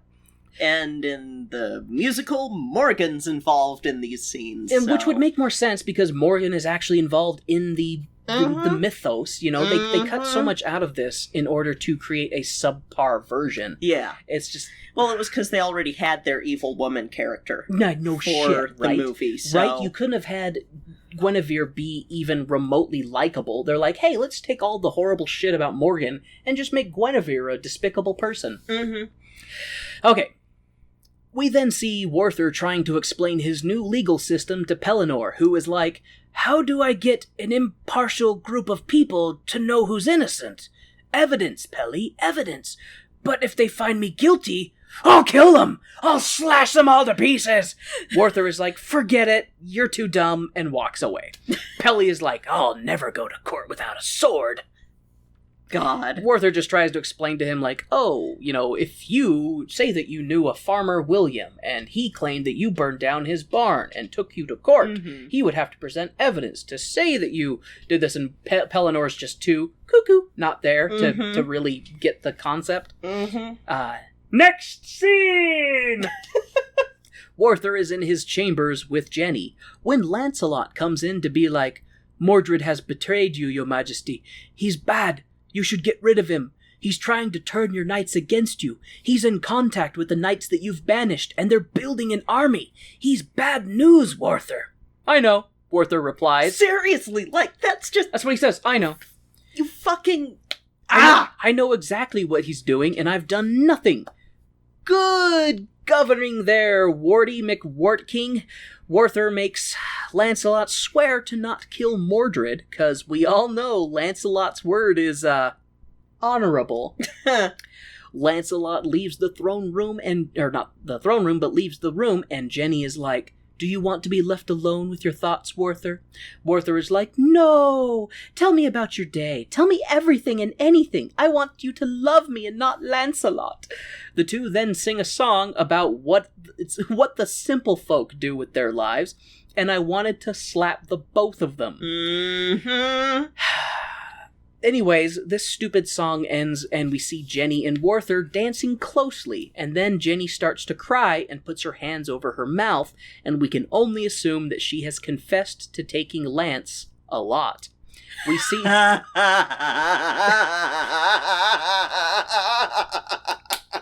wife is a sucker for dumb puns, and it's good, because I'm full of dumb puns.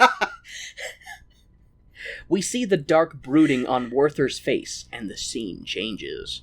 So it's like the song that they do, What Do the Simple Folk Do? It's just fucking annoying, because it's just like, it's so condescending kind of thing. And then it basically, later in the song, it becomes obviously it becomes a what do other people do when they're sad? Yeah. You know, like, what do simple folk do when they're sad? Like, what do they do to drive? And it's like, oh, well, they have fewer things to worry about, so it's much easier to not be sad.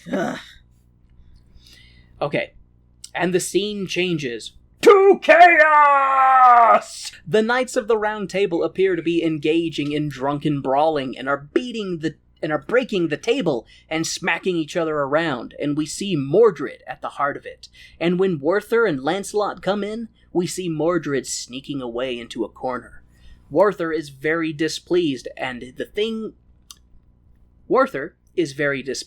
this thing that he took no action to prevent and knew was happening, and stomps off.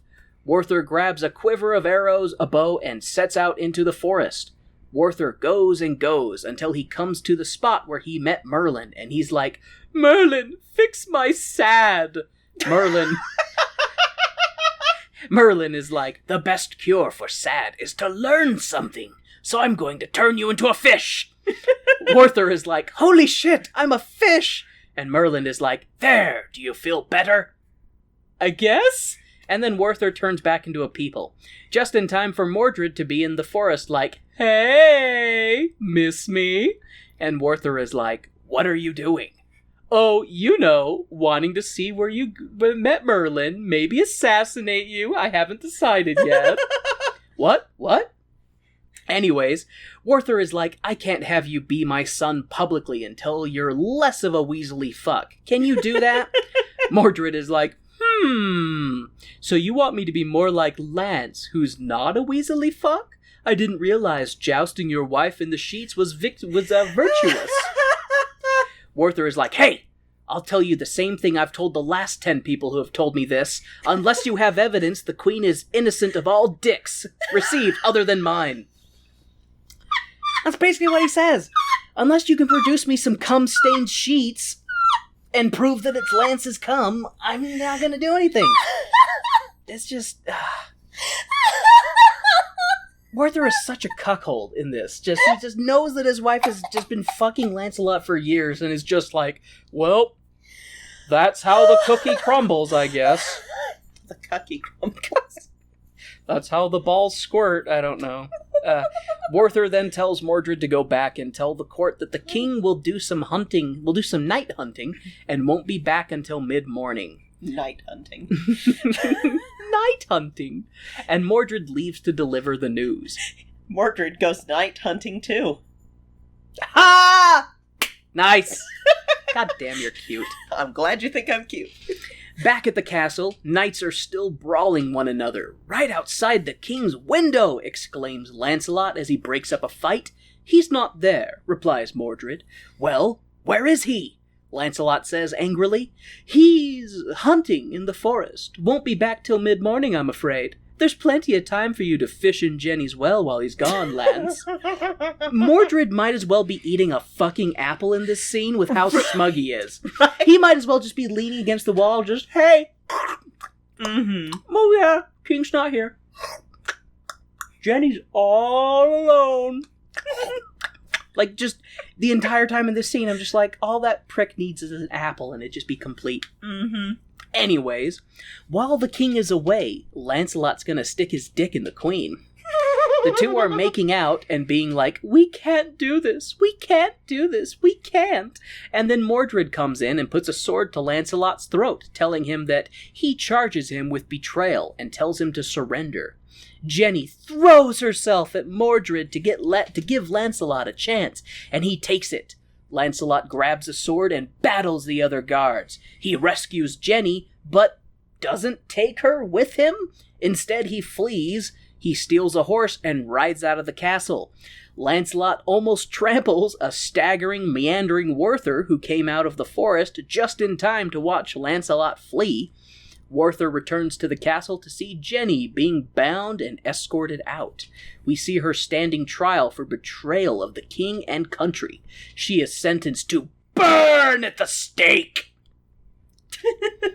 The execution is set, and Jenny is being marched out to die.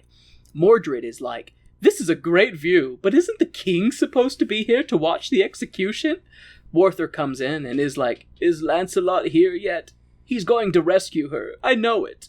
Because he doesn't want to burn Jenny. Mm-hmm. But the law has dictated that that's the punishment. The jury said burn the bitch. Mm-hmm. Lancelot is not here, however, and Werther is taking his sweet time telling the executioner to commence. We hear the clatter and scatter of an army outside. Lancelot has indeed come to the rescue, and is hacking his way through his former compatriots. Lancelot rescues Jenny, and they escape. Werther's guards come in to be like, "The traitor Lancelot killed 80 knights rescuing your traitorous wife. We're going to assemble our avenging army for revenge! Revengers, assemble!" And they rush out. We then see Werther and his army on the move when a messenger boy rushes out of the woods to give Werther a note. It's from his cuck brother, Lance, who says, "Hey, Werther, are you still mad? Well, anyways, let's meet up before you kill us all. Love, Lancelot, the brave and faithful and honorable." Werther meets with Lancelot and Jenny, and they're like, "Let us come back with you and face justice. Please don't kill all of these people, Arthur." Werther is like, "It's too late. Mordred is out there raising an army against me. My knights want revenge against you, and I can't stop them. You guys are so screwed." Lancelot decides to flee, I think, and maybe, I think maybe he's just going to go in battle. I don't know, and I don't really care. Fuck this show. And Jenny is going to be a nun, because I think the church law is such that she gets sanctuary or something and can't be drug out by the knights to be executed. And, like, if you've been quote-unquote disgraced, then that's the only way to... It's like what happened with Juliet at the end of Romeo and Juliet, since she had been married to Romeo, and then he's banished and stuff. It's like, oh, we'll send you to a convent. That's the thing, is she goes to live with these sisters, and they've shown that she's had her hair cut, and it's short and stuff, and so it's like she's going to... Yeah, she's got a get off of the stake free card. Yeah. But her life is ruined. And so she can't be executed. Anyways, are you okay? You okay? She yawned and coughed. Oh. She's like, "Are you done yelling yet?" Almost, Goober. Lancelot leaves, and Jenny gives a very teary, "I'm so sorry I fucked around behind your back for years and years, and now my comfortable life is over because now I'm a nun. Goodbye." And she leaves. Yeah, she does give a very... The actress gives a very emotional performance at this part. But the lines suck. Yeah, tears in her eyes and everything. She has a line about, I could always look in your eyes and see forgiveness there. And now I fear that the next time that I will see that, you won't be around, kind of thing. Yeah. Arthur very much, he is overly chill in these scenes. Yeah. And he's more like, "It's okay. It's okay. Yeah. You can go. It's okay." Just, I don't know. Anyways, there's so much about this show that doesn't make any sense. Okay, so Jenny leaves. Werther stumbles upon a boy who wants to be a knight, and he's stowed away on a ship. He brought his bow, and he's pretty good with it. He's hoping to fight in the big battle and kill lots of baddies. Werther is like, "What do you know of knights? Are you a squire? Was your father a knight? Was your mother rescued by a knight?" The boy is like, "Well, no, but I've heard some stories and knights sound cool. They're honorable and shit, and they save people, and I want to do good and justice and stuff." Werther is like, "Oh my god, the mythos that I've created about knights has spread. My work is done." Yeah. Werther then asks the boy's name and where he's from, and there, on the spot, he knights the little bastard and gives him... tells him to hide from the battle, go home, live, and grow old. And those are his knightly orders from the king. The little boy is like, "LOL, okay, whatever. I stowed away on a ship and I don't actually know where I am, and if I try to tell people I'm a knight and that I met King Arthur, they're probably gonna beat me for lying, so thanks for doing this really informal thing, which I will gain nothing from, and will only serve as a story that no one believes. Anyways, I guess I'll go home now and die a peasant's death." the boy leaves, and we see Arthur like, that boy is my legacy. Run, boy! Run! Run, boy! And roll credits. The end. Fuck this stupid show.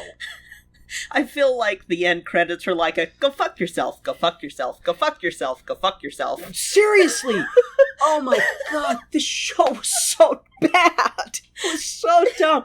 This was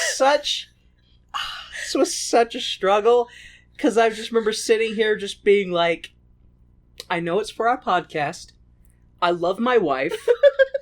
I really don't want to be doing this right now.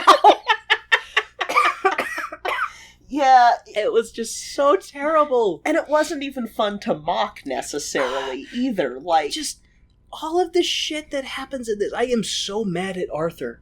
Yeah. So mad at Arthur for this. Just the fact that, as a king, I'm sure he has a spy master, and he's got networks of spies, and he understands what's going on in his kingdom, what's happening, because he obviously knows that Mordred is doing all this shit. He knows that he's in contact with the knights that he's exiled unjustly. Yeah. Keep in mind, Arthur exiled 7 knights who were like, I am loyal to my king, and this ungrateful bastard has been fucking the queen. And they bring it to his attention, and he's just like, nope, do you have evidence? Yeah. I don't see any cum-stained sheets. Did Lancelot write a letter to my wife that says that they're gonna fuck? Evidence. We don't have evidence. Forensics don't exist yet. Yeah. And it's just so frustrating. And I think part of the frustration, too, is the fact that we have it basically... Like, I know that it's it jumps 5 years later, but, like, there's nothing to imply that there was any way for Arthur to have been able to truly not know these things. Yeah. Like, there was they no don't way. show him going off to battles, they don't show him going on quests, they don't show any of that shit. Especially because, I guess the reason I am getting a little more emotionally, and I've said before, vested in this, is just because I like the King Arthur mythos. Yeah. It's a mythos that I enjoy. There's stories that I, read and stuff growing up that were King Arthur stuff that I really liked. It has the classic tragic hero kind of thing to it, because Arthur usually dies or at least goes to sleep in a number of these versions. And the version that I was most familiar with growing up, what happens is, like, Arthur is going on his battle campaigns, and he's like, I need to leave someone to keep the kingdom safe, and so he leaves his most trusted knight, Lancelot. Yeah. And so it's like Guinevere and Lancelot go close because Lancelot's there to protect her, she's lonely, her husband's not there. While that doesn't excuse it, that is it makes it understandable. That's a better foundation for why that would occur, and it's just so incredibly frustrating. Like, they don't have Morgan in it, they just have Mordred, and at the same time, he's supposed to be a knight in and of his own right, like he's a formidable foe, but in this, he's fucking Pinky Finger, and he's just there to, like, rub his hands together and be like, hoo, I'm going to stir up trouble. I'm the bad guy. I'm the bad guy. It's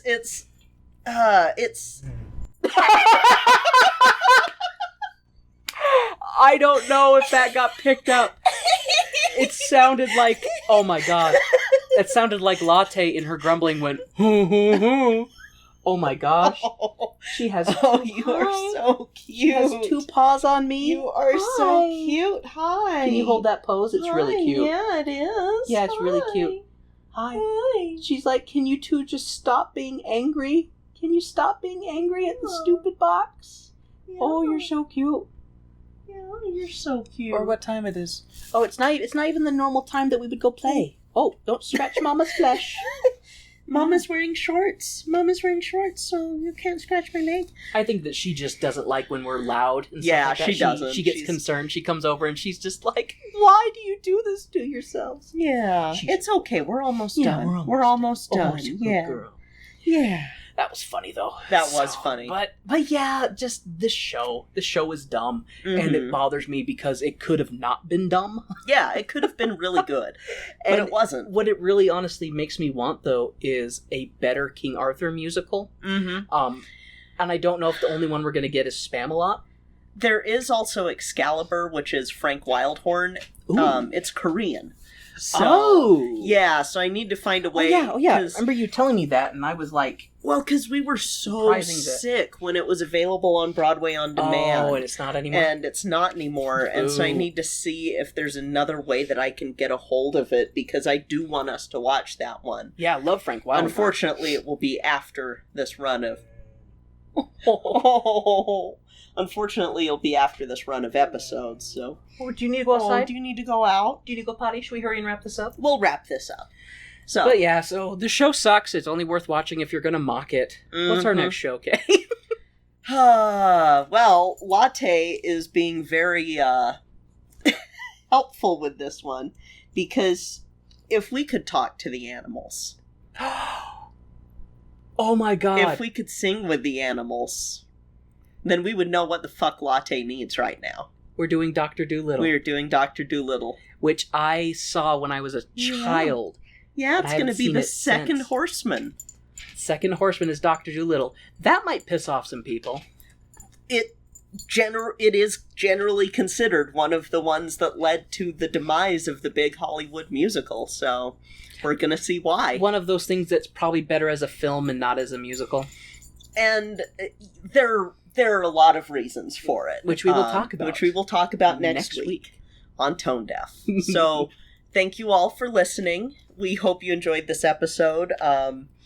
I hope that you were not too upset with our views on Camelot. If you like Camelot, remember the stage play is better than the movie. We're talking about the movie this one. I do realize that there was a lot of Richard humor in this episode, and I know not everybody cares for that, so I do apologize, but it just presented itself, and I kind of gotta go with it when it's there front and center. Yes. So, but if you would like to get in contact with Kay or I, you can reach us at our home base, which is tonedeafmusical.com.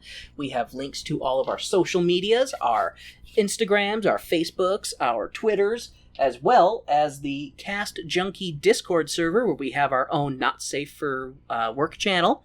You can come in there and see pictures of Latte and share pictures of your fuzzy friend and talk about musicals and even just talk about whatever, because we love interacting with people. Absolutely. And if you want to help out the show, please leave a review on Podchaser or iTunes or Stitcher. You can also go above and beyond and join our Patreon. I've got some fun stuff that I'm going to start working into our Patreon episodes. There's been a few times that Kay and I have actually charted in arts and stuff in other countries, which is awesome. So it's cool, but we'd love it. It's always nice to see. So if you can help us out by giving us a review, we would greatly appreciate it. Absolutely. And I think that we need to go help Latte, so that'll do it for this week. I'm Kay. I'm Warren. And this has been Tone Deaf. Alright, Goober, shall we go outside? I think you need to go potty. Go outside? Yeah. Oh my, you don't need to go potty. You're just tired of us recording that way. Do you need love? Do you need love? Oh.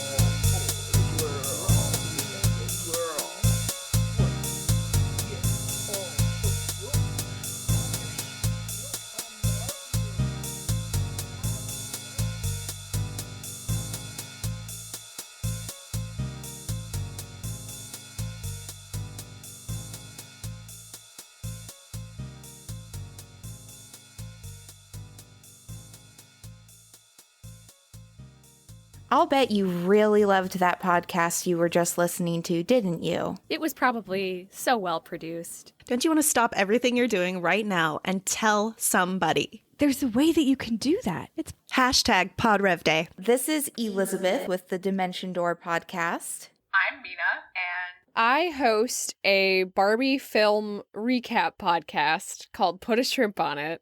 Hi, my name's Effie Parks, and I'm from Once Upon a Gene. This is Steph, instigator of PodRevDay and the Geopats Podcast Network. And we are here to gently nudge you into joining us for the monthly Podcasters Appreciation Day called Podcast Review Day. #PodRevDay. Which is on the 8th of every month. It's easier to participate in PodRevDay than it is to tie your shoes. Step 1. Write a loving podcast review. You can do this on Podchaser, Castbox, Apple Podcasts, Hubble, anywhere that lets you write something nice about a podcast. Step 2, post the review link and tag the podcasters. Hashtag PodRevDay. On all the socials. Step 3, do the Hashtag PodRevDay. dance, knowing you've made someone's day. And come back throughout the day to read the other reviews, retweet them, and comment as you get more and more excited about what's happening. Reviews are a completely free way to show support for the podcasts that you love. PodRevDay, because podcasters deserve to hear it.